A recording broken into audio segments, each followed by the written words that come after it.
the pandemic coronavirus has actually shown the level, the extent that certain groups of people, humans, can actually, get to, how low they can treat their fellow humans. As you know, what happened in China, it has come with a lot of backlash and reactions. Although I've not seen much more reaction from African leaders as regards this. It is reported that the United States, Donald Trump, on Saturday accused Chinese authorities of xenophobia towards Africans. After COVID-19, the claim came up again in Guangzhou province in China. The virus itself came from Wuhan, China, although we've heard cases of accusations back and forth from the Chinese government down to the American also accusing China of the same, and of course Italy too. So they brought in the European countries into this. They said America came up with this virus when they had some military games, and the Americans also say Chinese created this laboratory they created this virus in a laboratory, and also cases of them not actually coming up with the truth, the reality of this virus. As this virus did not start 2020, it actually started in 2019, sometimes November, December.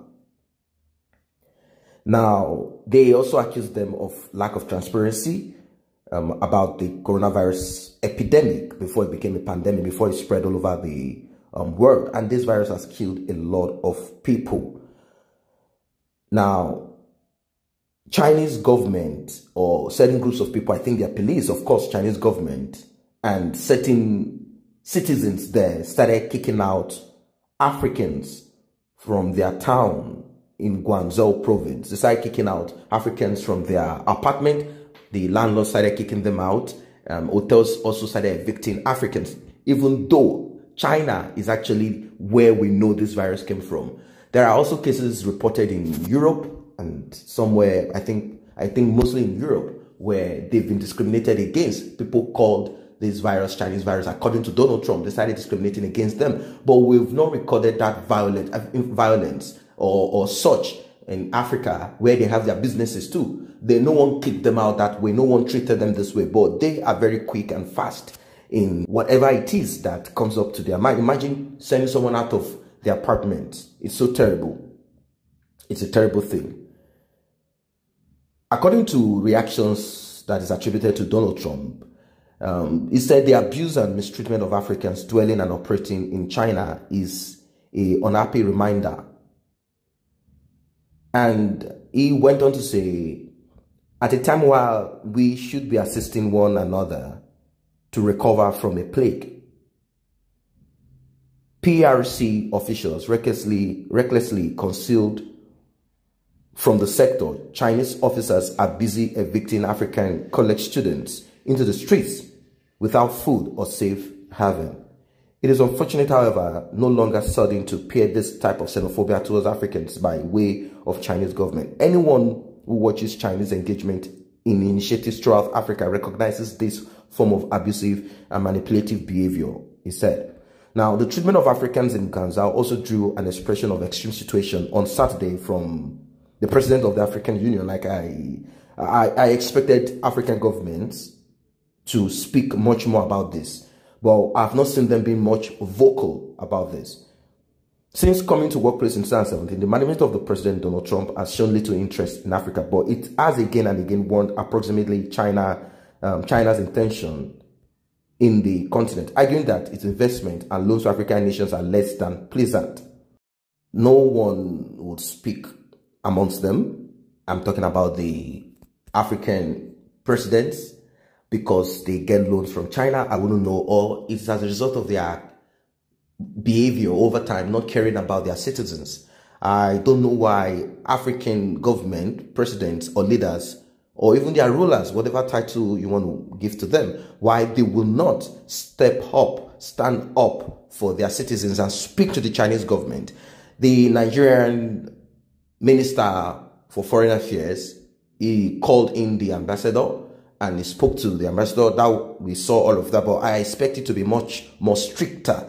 And also the people in China, I'm talking about the ambassadors, the embassies in China, they should be up and doing. I believe there are African embassies in China. They should stand up.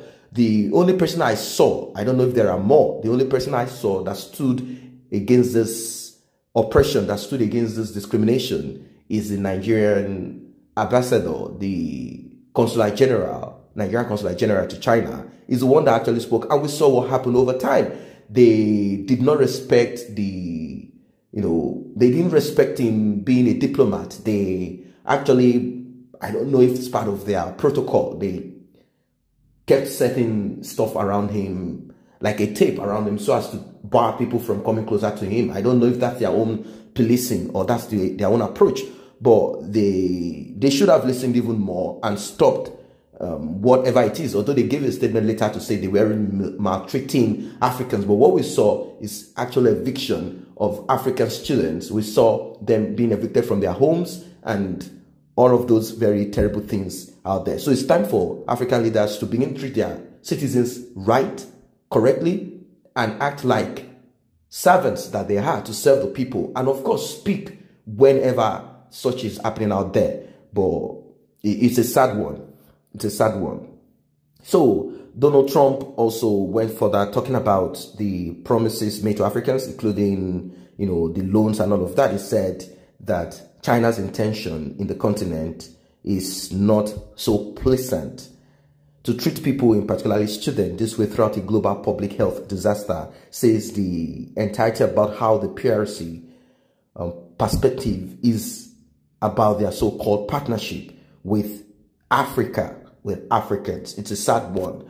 I don't know what else you guys are thinking about this. It's a terrible situation. Actually act this way, but that is how it has always been over time. If you do not, if you do not show signs, if you do not act positively, if you do not act with empathy, if you do not show that your citizens are important, how do you expect other people out there to help you embrace them? Over time, this has always been happening. Whenever there are issues here and there, Africa or Africans will always have the, backlash of a lot.